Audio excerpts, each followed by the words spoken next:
व्यस्त है खून गरीब का पीने में। आज मैं राम मंदिर या बाबरी का पक्ष नहीं मैं लाई हूँ, घायल भारत चीख रहा है, चीख सुनाने आई हूँ।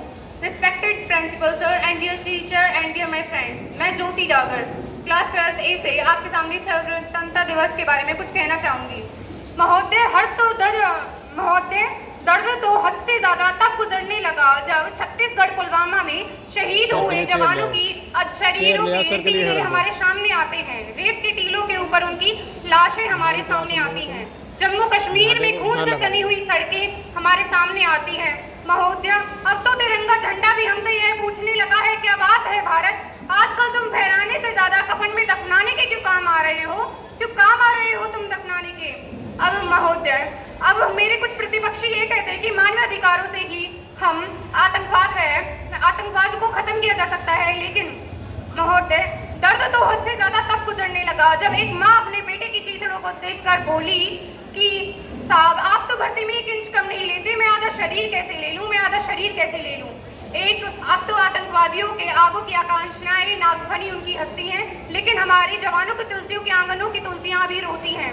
महोदय, दर्द उस दिन हद से ज्यादा गुजर गया जब एक जवान की पत्नी की वेदना चीख चीख कर ये कहती है, प्यार भी भरपूर गया, नाम का सिंदूर गया, छोटी छोटी बच्चों की लंगोटियां चली गई, छोटी छोटी बेटियों की चोटियां चली गई, आपके लिए तो एक आदमी बड़ा है साहब, मेरे घर की तो रोटियां ही चली गई।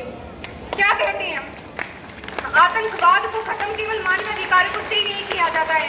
अरे आज हमारा जवान कटघरे में खड़ा होने से डर लगता है। सभी ये जानते कि पहल करके कितने बड़े मसले को भी खत्म किया जा सकता है, लेकिन आज हमारा जवान पहल करने से सिर्फ इसलिए डरता है क्योंकि उसे कटघरे में खड़े होने का डर सता रहा होता है।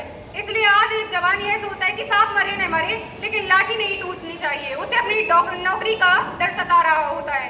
इसलिए आज एक जवान, उसे यह डर लगा होता है कि हम ही तो आंध्र प्रदेश की बुनियाद है और हमें ही नौकरी से निकाला जा रहा है। अरे फूलों को श्रृंगार दो, जवानों को हटा दो नौकरी से, यह कोई मानवीय अधिकार नहीं है। पुलवामा में छत्तीसगढ़ में 76 जवान शहीद हुए। वहां पर जीएनए विश्वविद्यालय में आतंकवादियों ने नारा दिया कि अफजल हम शर्मिंदा है। तो उन्होंने कहा कि भारत तेरे टुकड़े होंगे, अफजल हम शर्मिंदा है। तो आज मैं भारतीय बेटी मैं सेना की तरफ से कहना चाहती हूँ, उस घर में घुसकर मारेंगे जिस घर में अफजल पैदा होगा, वो कोख नहीं पलने देंगे जिस कोख में अफजल होगा। अब मैं अपनी वाणी को विराम की ओर ले जाते हुए कहना चाहती हूँ कि हमें मानवीय अधिकारों का पालन करना चाहिए, लेकिन होना नहीं चाहिए। चरखों को तोपों के आगे लड़ा नहीं जाता चरखों से, तोपों के आगे लड़ा नहीं जाता चरखों से, लेकिन रामायण पढ़ी नहीं जाती सीमा पर गोलों के आगे। एटम बम से केवल एटम बम ही रक्षा करता है। जय हिंद, जय भारत।